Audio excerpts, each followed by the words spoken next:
여호수아 6장 1절에서 10절까지 말씀입니다.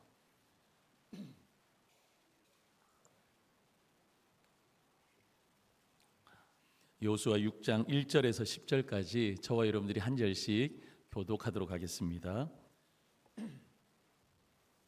이스라엘 자손들로 말미암아 여리고는 굳게 닫혔고 출입하는 자가 없더라.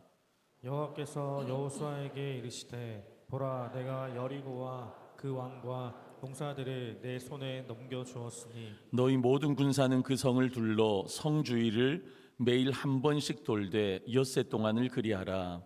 제사장 일곱 양강 나팔을 잡고 언약궤 앞에서 나아갈 것이요 일곱째 날에는 그 성을 7번 돌며 그 제사장들은 나팔을 불 것이며 제사장들이 양각 나팔을 길게 불어 그 나팔 소리가 너희에게 들릴 때에는 백성은 다 큰 소리로 외쳐 부를 것이라. 그리하면 그 성벽이 무너져 내리리니 백성은 각기 앞으로 올라갈지니라 하시매. 눈의 아들 여호수아가 제사장들을 불러 그들에게 이르되 너희는 언약궤를 메고 제사장 7을 양각 나팔 7을 잡고 여호와의 궤 앞에서 나아가라 하고 또 백성에게 이르되 나아가서 그 성을 돌되 무장한 자들이 여호와의 궤 앞에서 나아갈지니라 하니라. 여호수아가 백성에게 이르기를 마침에 제사장 7을 양각 나팔 7을 잡고 여호와 앞에서 나아가며 나팔을 불고 여호와의 언약궤는 그 뒤를 따르며 그 무장한 자들은 나팔 부는 제사장들 앞에서 행진하며 후군은 궤 뒤를 따르고 제사장들은 나팔을 불며 행진하더라.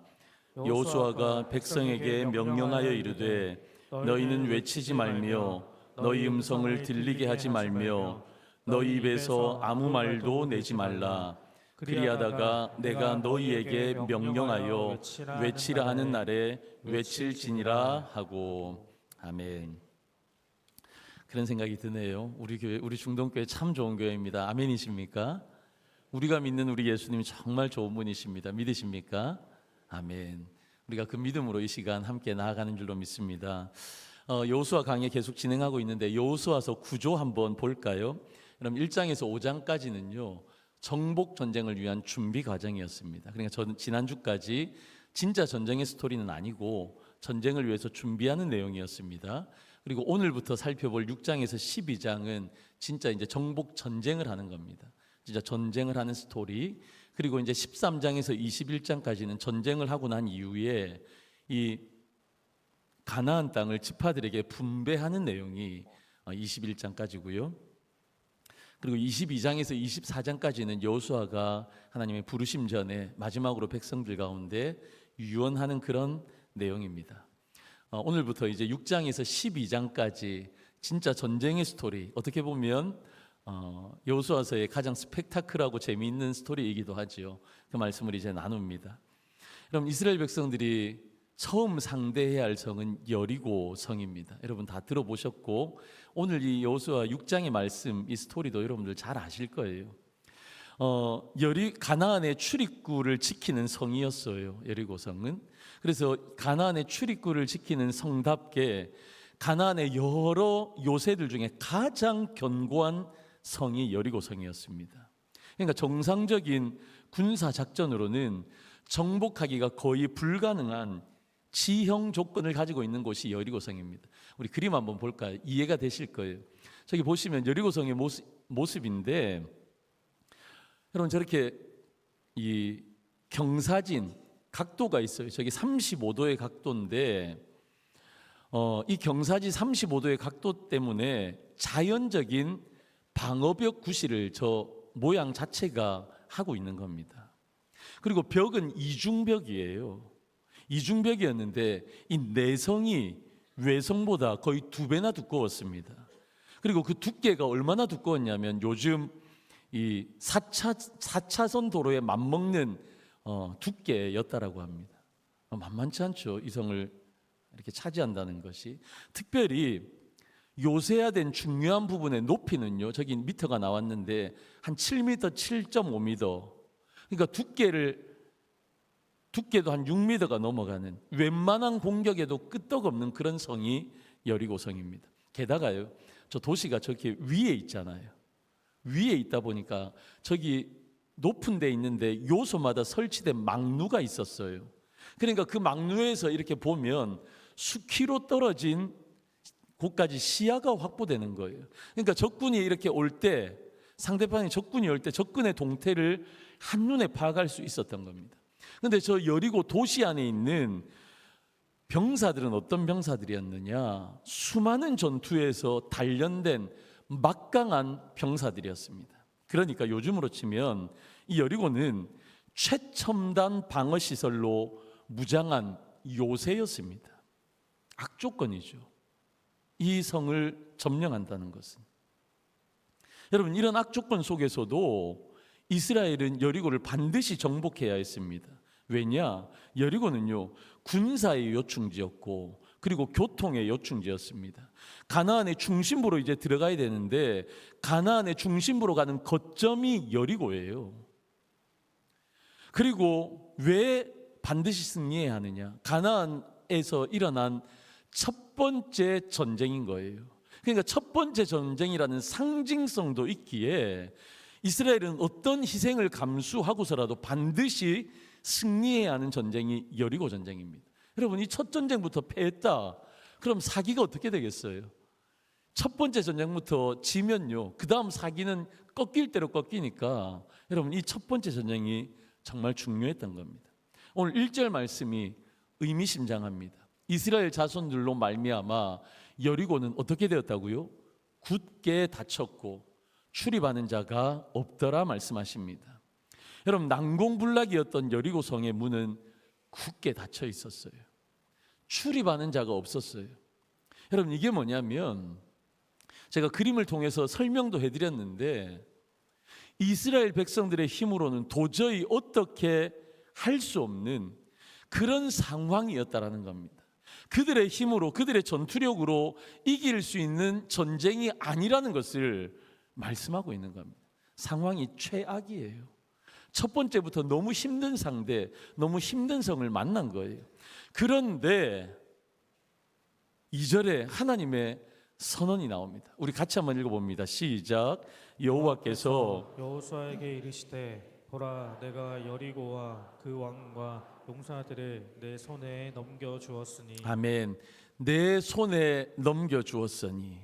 첫 번째 전투를 앞두고 이 긴박한 상황에, 그들의 힘으로 도저히 이길 수 없는 이 상황에 하나님이 이스라엘 백성들에게 말씀하십니다. 내가 여리고와 그 왕과 용사들을 너의 손에 넘겨 주었다. 너의 손에 붙였다. 전쟁도 시작하기 전인데 너희가 반드시 이 전쟁에 승리할 것이다. 하나님이 선언하시는 겁니다. 너의 손에 넘겨 주었다. 넘겨 주었다, 이 말이요, 히브리어의 동사의 시제가 뭐냐? 완료형이에요. 끝났다. 내가 이미 주었다 라는 겁니다. 그럼 문제가 뭡니까? 아직 싸우지도 않았는데 이 미래에 일어날 일을 완료형으로 하나님 말씀하셨다는 겁니다. 뭔가 떠오르는 게 있으시죠? 하나님이 하셨고 하나님이 하십니다. 제가 우리 교회 영구표인 저 말씀 설교할 때 여호수아 1장, 앞으로 싸울 전쟁인데 이미도 너의 손에 붙였다. 너희는 승리하게 된다. 여러분, 미래에 일어날 일을 완료형으로 말씀하신 하나님, 이게 뭐라고 했죠? 예언적 과거라 제가 말씀드렸어요. 여러분, 이 예언적 과거는요, 일어나지도 않았는데 일어난 것처럼 명확하게 선언하시는 하나님의 이 예언적 과거는 하나님의 강력한 의지가 여기 선언되어져 있는 겁니다. 이미 주었다는 이 예언적인 선포는요, 이스라엘 백성들에게 엄청난 자신감을 불어주는 것이었습니다. 여러분, 생각해 보세요. 얼마나 두려웠겠습니까? 이 성만 보아도 도저히 이 성을 우리가 차지할 수 있을까? 여러분, 그런 생각이 드는데 얼마나 두려웠겠어요. 마찬가지입니다. 우리도 살아가는 세상 만만치 않습니다. 우리에게도 항상 우리에게 일어나는 상황과 사건들은 두렵습니다. 세상이 자꾸 커 보이고 무섭게 보이는 것이 맞습니다. 과연 내가 이거 할 수 있을까? 내가 이거 정복할 수 있을까? 내가 이거 해낼 수 있을까? 여러분, 고민하게 합니다. 그런데 난공불락 여리고 앞에 어찌할 바를 모르는 이스라엘을 향해서 이미 하나님은 뭐라고요? 이미 너희들은 승리하였다. 내가 너희에게 승리를 주었다. 선포하고 계시는 거예요. 근데 우리 하나님이 참 인격적이시거든요. 그냥 막무가내로 이런 말씀 하시지 않아요. 늘 그 근거를 말씀해 주세요. 그 근거가 무엇입니까? 지난주에 살펴보았던 여호수아 5장 13절에서 15절. 여호수아가 여리고를 정탐하러 갔을 때 여호수아가 여호와의 군대 장관을 만나는 사건이 있었죠. 그때 여호와의 군대 장관이 뭐라고 합니까? 나는 여호와의 군대 장관으로, 군대 대장으로 지금 왔느니라. 그 말씀을 선포하니까 여호수아의 반응이 어땠습니까? 여호수아가 신을 벗습니다. 얼굴을 땅에 대고 엎드립니다. 이게 뭐예요? 예배한 거예요. 더 정확하게 이 예배의 가장 중요한 요소인 주도권을 내어드린 겁니다. 이 전쟁은 내가 싸우는 것이 아니라 하나님께서 싸우시는 전쟁입니다 라고 자신의 그 군사력의 주도권, 자기 인생의 주도권 다 내어드린 겁니다. 여러분, 우리는 영적인 전투를 매일매일 펼쳐나갑니다. 사단 마귀와, 여러분, 사단 마귀는 같은 거예요. 여러분, 이건 단수입니다. 그런데 사단 마귀, 그 아래에 있는 악한 영들, 그 귀신들과 우리 날마다 싸우는 거예요. 이 영적인 전투를 우리는 매일매일 매 순간 싸웁니다. 그런데 그 영적인 전투에서 우리의 역할이 뭐예요? 우리의 역할은, 요걸 칼이라고 한번 생각해 볼까요? 이 칼을 드는 게 아니에요. 우리의 역할은 칼을 드는 것이 아니라 신을 벗고 하나님의 음성에 귀를 기울이는 거예요. 신을 벗고, 하나님, 이건 나의 전쟁이 아닙니다. 주도권을 하나님 앞에 내어드리고 하나님 뭐라고 말씀하시는지 그 말씀 앞에 귀를 기울이고 말씀하시면 순종하는 것이 우리의 역할이라는 것입니다. 할렐루야. 어렵게 생각하지 마세요. 상황이 힘들다고, 환경이 힘들다고, 내가 할 수 없는 일이라고 두려워할 필요가 없어요. 우리는 신을 벗으면 돼요. 하나님의 음성에 귀를 기울이면 돼요. 그리고 그 말씀에 순종함으로 나아가면 된다라는 말씀을 하시는 겁니다. 여러분, 이해할 수 없는, 여러분, 그리고 나서 우리 하나님은요, 우리에게 이해할 수 없는 명령을 두 가지 내리십니다. 이스라엘 백성들이 참 황당했을 것 같아요. 그 첫 번째가 뭐냐? 같이 읽습니다. 시작. 여리고성 전투를 위한 이스라엘 백성들의 진영이 소개됩니다. 여러분, 전쟁을 지금처럼 최첨단 장비가 있고 그런 무기가 있으면 조금 덜하지만 저 시절에는요, 싸울 때 어떤 진영으로, 누가 선봉으로 서고 누가 뒤에 서고, 이게요 정말 중요한 시절이었거든요. 그런데 그 진영을 하나님께서 소개하십니다. 우리 그림 한번 볼까요?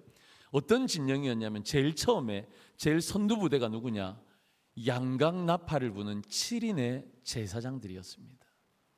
그 다음에 그 뒤에는 언약궤를 맨 제사장들, 그리고 실질적인 싸움을 하는 하나님의 군대라고 하는 백성들은 제일 마지막에 저렇게 3단계로 배치가 된 거예요. 여러분, 한번 생각해 보세요. 저 진영이 진짜 싸우는 진영이에요. 뭐예요 도대체? 비상식적인 작전같이 보입니다. 저 내용을요, 저도 궁금해서 여러 책들, 주석들을 참조해 봤어요. 어떤 의미가 있을까?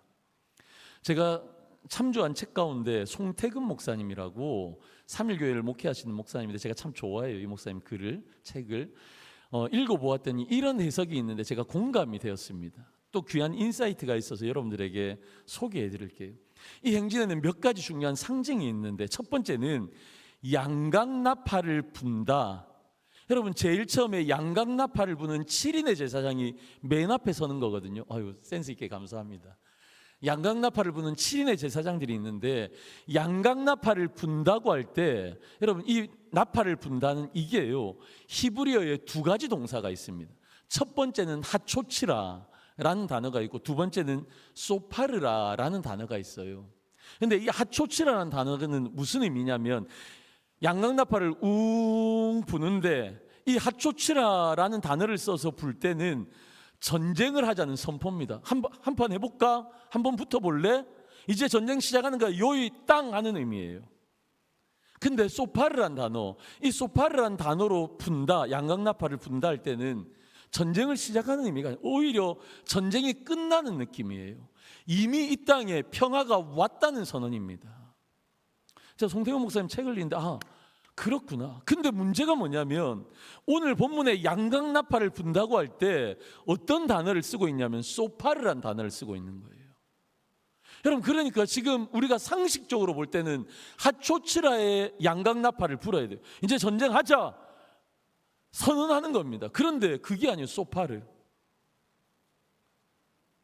이 땅에는 하나님의 평화가 이제 임했다라는 의미의 양강나팔을 분 거예요. 이 양강나팔을 불고 난 뒤에는 뭐가 뒤따릅니까? 하나님의 언약궤가 뒤따라요. 하나님의 언약궤가 뭘 상징하는 거예요? 하나님의 임재하심. 하나님이 지금 우리와 함께하고 계시다라는 상징적인 것이 언약궤잖아요. 그러니까 전쟁의 중심에 군사들이 있는 게 아니에요. 그들의 작전이 있는 게 아니에요.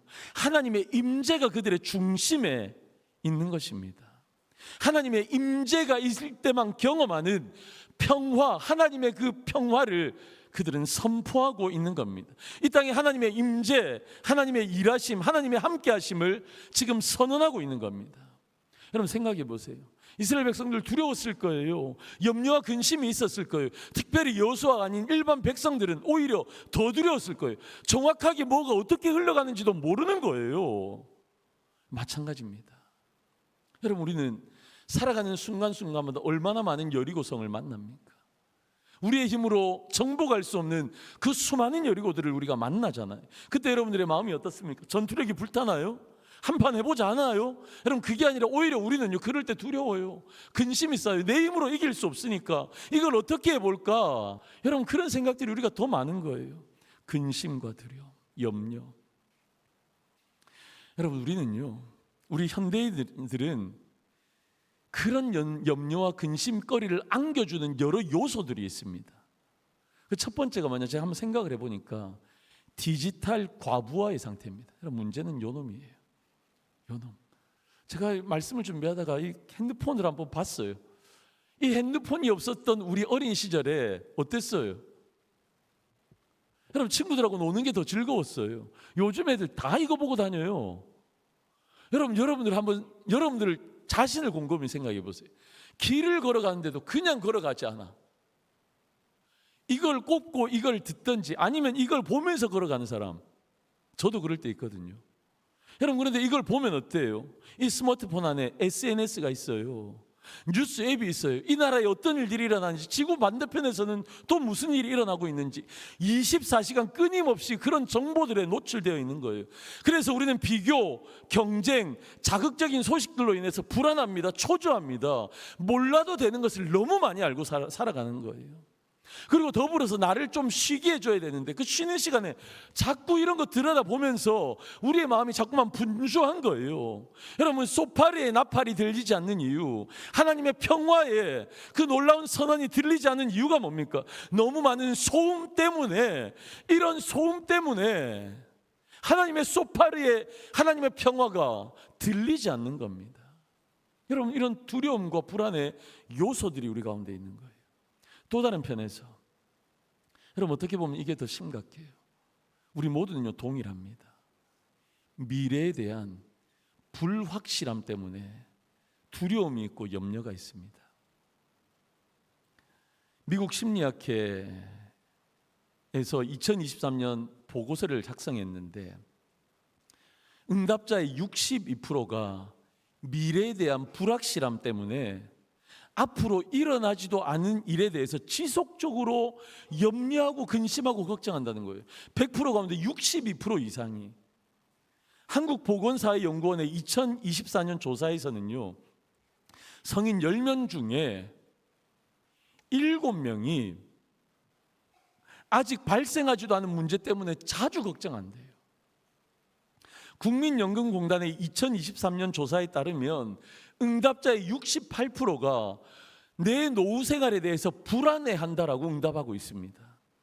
통계청의 2024년 발표에 따르면 65세 이상 고령자의 45%가 경제적인 이유로 계속해서 일을 하고 있다. 그러니까 내 노후가 여전히 불안하다라는 것을 말하고 있는 겁니다. 나이가 많으나 적으나 내 미래에 대해서 확실하지 않기 때문에, 불확실하기 때문에 두렵고 염려하는 부분이 있는 거예요. 여러분 이러한 통계는요, 이 현대인들이, 저와 여러분들이 여기 속하는 거예요. 얼마나 많은 염려와 불안 속에 살아가고 있는지를 보여주는 예입니다. 여러분, 우리 인생 가운데 얼마나 많은 여리고를 앞에 두고 있습니까? 내 힘으로 이겨낼 수 없는, 내 힘으로 정복할 수 없는, 여러분 그 무서운 여리고성이 우리의 삶 가운데 너무 많아요. 여리고를 앞두고 살아가는 우리에게 어떻게 하나님의 평화를 선포하고 어떻게 하나님의 평화를 경험하고 살 수 있는지, 그 방법을 우리 가운데 이 진영을 통해서 말씀하시는데 뭐예요? 하나님의 임재 안으로 들어가라. 할렐루야. 하나님의 임재 안에 살지 않으면 우리는 불안합니다. 염려거리가 너무 많습니다. 두렵습니다. 그런데 이길 수 있는 방법이 뭐예요? 하나님의 임재 안으로 들어가면 바깥은 태풍처럼 태풍이 몰아 닥쳐도 예수 그리스도 하나님 그분의 임재 안으로 들어가면 태풍의 해관에 있는 것처럼 여러분 고요와 평안을 경험할 수 있는 겁니다. 할렐루야. 여러분 그래서 첫 번째로 하나님 이해할 수 없지만 여러분 이 진영에 대한 설명을 해주시는 겁니다.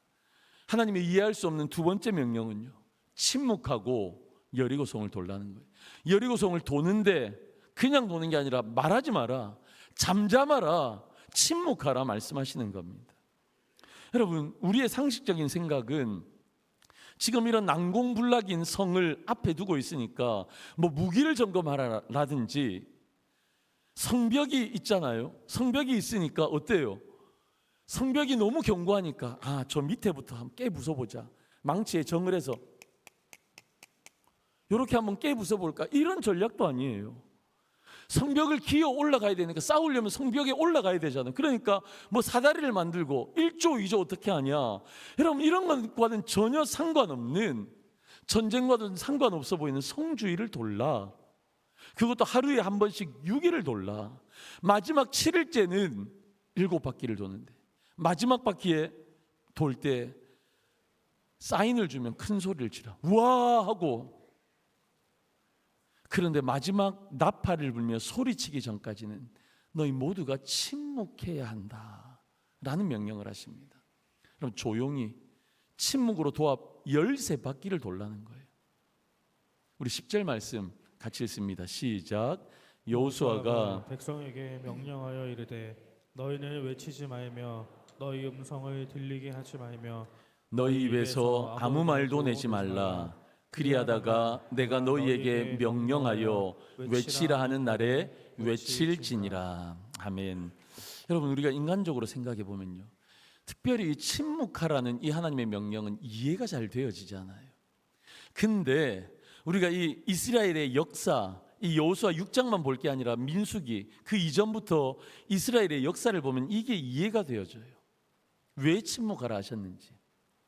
사람은요, 저와 여러분 모두가 포함되는 겁니다. 사람은 근본적으로 불만과 불평이 많은 존재들이에요. 내 마음과 다르면, 내 생각과 다르면, 내가 계획한 대로 되어지지 않으면 불만과 불평이 생겨나게 되어 있습니다. 그런데 그 원인이 무엇입니까? 불신 때문에 그래요. 여리고성을 앞에 두고 침묵하라 하시는 하나님의 명령이 좀 엉뚱해 보일 수 있어요. 그런데 만일 하나님이 침묵하라는 명령을 하지 않으셨다면, 돌기는 도는데 침묵하라 말씀을 하지 않으셨다면 그 이유는 불을 보듯 뻔합니다. 여러분 아시잖아요. 광야 40년 동안 이스라엘 백성들의 주특기가 원망과 불평이었습니다.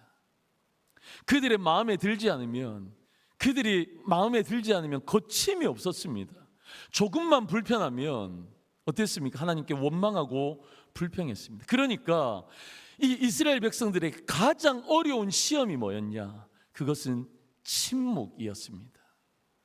여러분 이번이라고 예외였겠습니까?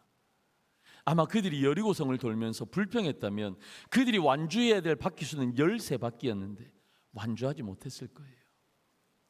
여러분 첫 바퀴를 돌 때 여러분 옆 사람들이랑 이런저런 얘기하면서 걷지 않았겠습니까? 그러면 옆 사람이랑 얘기하면서 와 여리고 여기는 땅이 왜 이래? 다 자갈이 왜 이래 많아? 돌이 왜 이래 많아? 자는데 등이 베개가 잠을 못 자겠네. 진짜 힘들어. 로 시작하면서 이걸 왜 도는 거예요 도대체?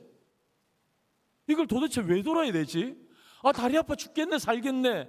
여러분 이런저런 불평이 없었겠습니까? 여러분 불평과 불만은 입 밖에 내면 지독한 전염병이에요. 다 퍼져나가는 겁니다. 공동체 안에 삽시간에 퍼져나가는 거예요. 그러면 이걸 하니 마느니 투표를 하기도 하고 별의별 얘기가 다 있지 않았겠습니까? 사랑하는 성도 여러분, 잘 들으십시오. 잘 기억하십시오. 진짜 무서운 사람은 상황에 반응해서 말하는 사람이 아니에요. 진짜 무서운 사람은 침묵하는 사람입니다. 여러분 왜 침묵할 수 있는 겁니까? 왜냐하면 사람이나 상황에 반응하면요 말이 나옵니다. 그런데 이 모든 것을 섭리하시는 그 하나님 앞에 우리의 시선을 고정하면 사람에게 말하지 않아요. 하나님께 시선이 고정되어 있으면 침묵할 수 있는 힘이 생기는 거예요. 그래서 침묵은 인내입니다. 침묵은 신뢰입니다. 침묵은 하나님의 주권을 인정하는 행위입니다. 성도 여러분, 우리가 세상을 향해서 나를 시기하고 미워하는 사람들을 향해서 항변할 말이 없어서 안 하는 게 아니에요. 진짜 침묵할 줄 아는 사람은 하나님의 정의를 믿고 기다리는 거예요. 여러분 나에게 조금 싫게 하는 사람들, 그 사람들에게 침묵하고 대항하지 않는 것, 힘이 없어서 안 하는 것이 아닙니다. 하나님의 시간을 믿고 하나님을 기다리는 겁니다. 여러분 그래서 진짜 침묵하는 사람이 진짜 무서운 사람이에요. 여러분 이런 이해할 수 없는 명령을 두 가지 하나님 하셨잖아요. 여러분 이것의 결론이 무엇입니까? 20절 말씀입니다. 우리 같이 읽습니다. 시작. 이에 백성은 외치고 제사장들의 나팔을 불매 백성이 나팔 소리를 들을 때에 크게 소리질러 외치니 성벽이 무너져 내린지라. 백성이 각기 앞으로 나아가 그 성에 들어가서 그 성을 점령하고. 아멘. 성벽이 무너져 내린지라. 어떻게 해요? 하나님의 말씀에 순종했잖아요. 하루에 한 바퀴씩 돌았어요. 마지막 날에는 7바퀴 돌았어요. 그리고 소리 질러라 하니까 그 많은 백성들이 우와 하면서 소리 함성을 질렀던 거예요. 그랬더니 어떻게 성벽이 무너져 내렸다. 저는 이 승리를요 이렇게 정의하고 싶습니다. 순종이 만들어낸 승리. 같이 한번 따라해 보실게요. 순종이 만들어낸 승리. 순종이 만들어낸 승리. 여러분 이 전쟁에서 어떤 인간적인 전략도 없었어요. 전쟁다운 전쟁도 없었어요. 오직 하나님이 명령하신 대로 걸었을 뿐인데, 그런데 침묵했을 뿐인데, 소리 지르라니까 소리 질렀을 뿐인데, 하나님의 말씀에 순종했을 뿐인데 성은 무너져 내린 겁니다. 여러분 기억하십시오. 순종하면 누리는 은혜가 있습니다. 순종하면 누리는 은혜 첫 번째는요, 하나님의 임재를 경험하는 거예요. 하나님의 임재를. 성이 무너지기 이전에 이미도 이스라엘 백성들은 하나님의 임재가 그들 가운데 있었어요. 여러분 그들 가운데 언약궤가 있었잖아요. 그들이 한 바퀴 두 바퀴 돌 때마다 그들의 중앙에는요 하나님의 임재, 내가 너희와 함께 한다라는 그 언약궤가 그들 가운데 있었어요. 예수님 하나님께서 그들과 동행하셨다라는 거예요. 순종하면요 하나님의 임재를 경험하게 되는 겁니다. 두 번째, 기적이라는 것은요 그냥 일어나는 것이 아니에요. 순종의 끝자락에서 주어지는 겁니다. 여러분 6날 동안 아무것도 이루어지지 않았어요.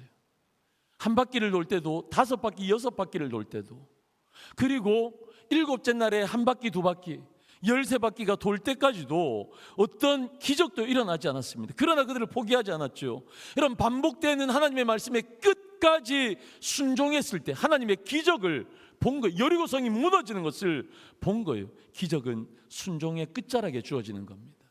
여러분 때로는요 하나님의 일하심은 그럴 수 있어요.